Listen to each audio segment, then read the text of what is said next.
Baik, ini kita akan lanjutkan pembahasan berikutnya, yakni mengenai gaya sentripetal.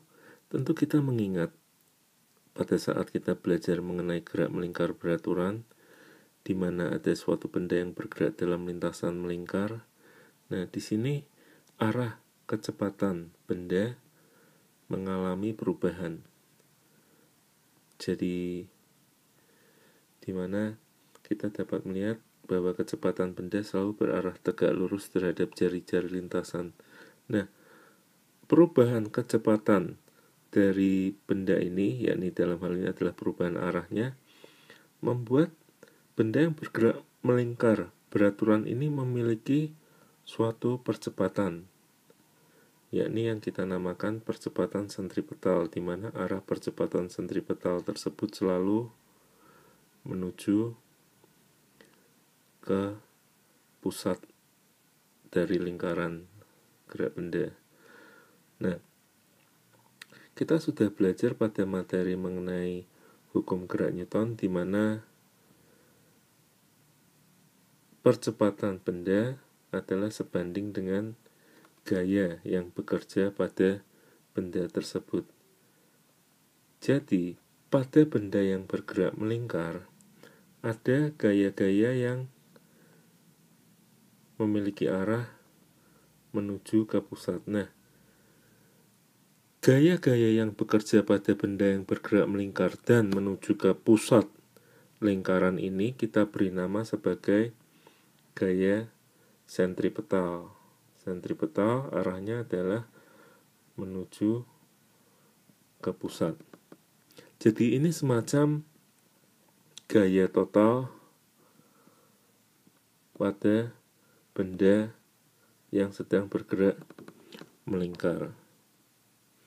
Nah, lalu bagaimana besar dari gaya sentripetal ini? Nah, kita tentu mengingat bahwa nilai dari suatu gaya yakni sebesar massa dikali percepatan benda tersebut. Jadi gaya sentripetal juga sama besarnya massa benda yang bergerak melingkar dikali percepatan sentripetal benda, di mana kita sudah mempelajari di materi gerak melingkar tersebut bahwa nilai dari percepatan sentripetal sebesar V kuadrat dibagi R, di mana R adalah jari-jari lintasan. Atau juga bisa kita nyatakan kalau di sini kita punya suatu kecepatan sudut omega, maka besar kecepatan V adalah sebesar omega dikali R.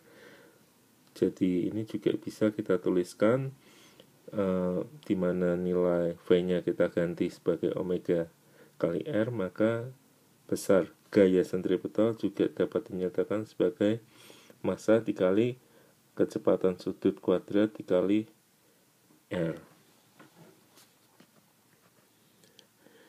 Nah, sekarang kita lihat pada sebuah contoh. Misalkan saya punya sebuah bandul yang diputar. Nah, kita akan melihat ketika bandul ini berada di puncak. Jadi, sekarang kita akan memikirkan gaya sentripetal yang ada pada bandul ini apa saja. Nah, kita lihat. Bandul ini memiliki gaya berat mg dan juga ada tegangan tali, saya sebut T atas. Nah, kalau kita melihat kedua gaya tersebut, arah kedua gaya ini adalah menuju ke pusat dari lintasan melingkar ini. Karena arah mereka menuju ke pusat, maka kita dapat katakan bahwa gaya sentripetal ketika berada di puncak lintasan tersebut, yakni si gaya berat dan gaya tegangan tali atas itu. Nah, sekarang kita lihat keadaan ketika bandul berada di bawah. Nah, bagaimana gaya sentripetal bandul ini pada saat ada di bawah? Nah, kita akan analisa sekarang arah gaya beratnya. Kalau kita lihat adalah keluar dari arah ke pusat, lalu ada tegangan tali, di mana arah tegangan tali adalah selalu berada pada tali dan di sini menuju ke pusat. Jadi gaya sentripetal ketika bandul tersebut ada di bawah adalah sebesar tegangan tali pada bandul yang arahnya menuju ke pusat. Jadi arah ke pusat ini sebagai suatu acuan atau reference sebagai tanda positif. Nah, dikurang mg. Mengapa? Karena di sini pada posisi di bawah ini arah gaya berat adalah menuju keluar terhadap pusat. Nah, dari sini kita dapat mencari nilai tegangan tali baik ketika di atas maupun di bawah. Jadi misalkan di atas tegangan talinya akan sebesar gaya sentripetal dikurang mg, di mana nilai gaya sentripetalnya mv kuadrat per r dikurang mg. Lalu tegangan tali ketika dia ada di bawah nilainya sama dengan gaya sentripetal ditambah mg, di mana gaya sentripetalnya yakni sebesar mv kuadrat per r tambah mg. Nah, kalau kita bandingkan keduanya, maka kita dapat katakan bahwa tegangan tali ketika bandul tersebut berada di bawah dari lintasannya itu, maka nilainya akan memiliki nilai yang paling besar.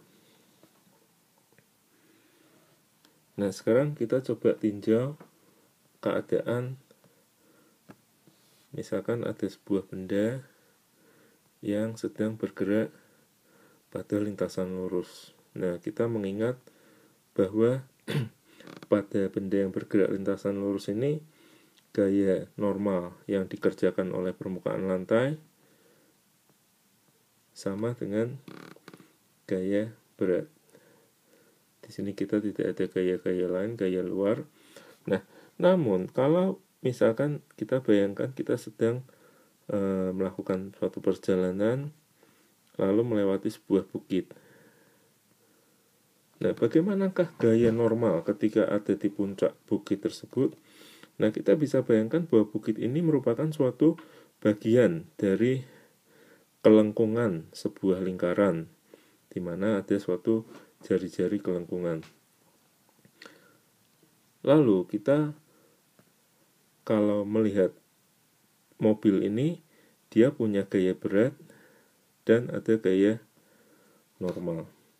Nah, kalau kita tadi bayangkan bahwa bukit ini suatu bagian kelengkungan, maka kita bayangkan bahwa ada suatu pusat kelengkungan di sini.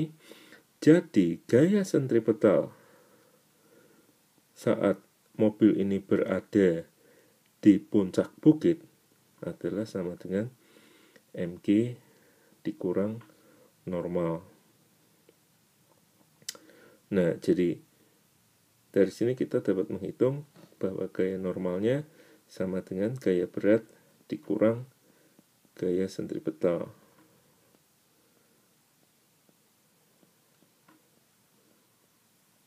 Di mana besar gaya sentripetalnya adalah besar mv kuadrat dibagi r. Nah, tentu kita pernah mengalami, yakni ketika kita mengendarai mobil lalu pada saat menaiki suatu bukit tampak terasa badan kita seperti melayang. Nah, ini adalah satu keadaan di mana gaya normal di sini bernilai 0. Jadi ini biasanya dikatakan meninggalkan lintasan. Nah, jadi kita dapat menghitung sebenarnya ketika kita meninggalkan lintasan di puncak bukit itu, kita dapat menghitung berapa besar kecepatan yang dibutuhkan, yakni dengan membuat normal ini bernilai 0. Jadi 0 sama dengan mv kuadrat per r. Saya tuliskan di sini. Jadi kemudian mv kuadrat per r sama dengan mg, atau kalau kita coret masanya, kita dapati bahwa v kuadrat per r sama dengan g, atau v nantinya bernilai akar gr. Nah, ini adalah suatu kecepatan di mana saat mobil meninggalkan lintasan. Jadi kita kemudian akan melihat beberapa contoh soal yang lain dari analisa gaya sentripetal ini pada video selanjutnya.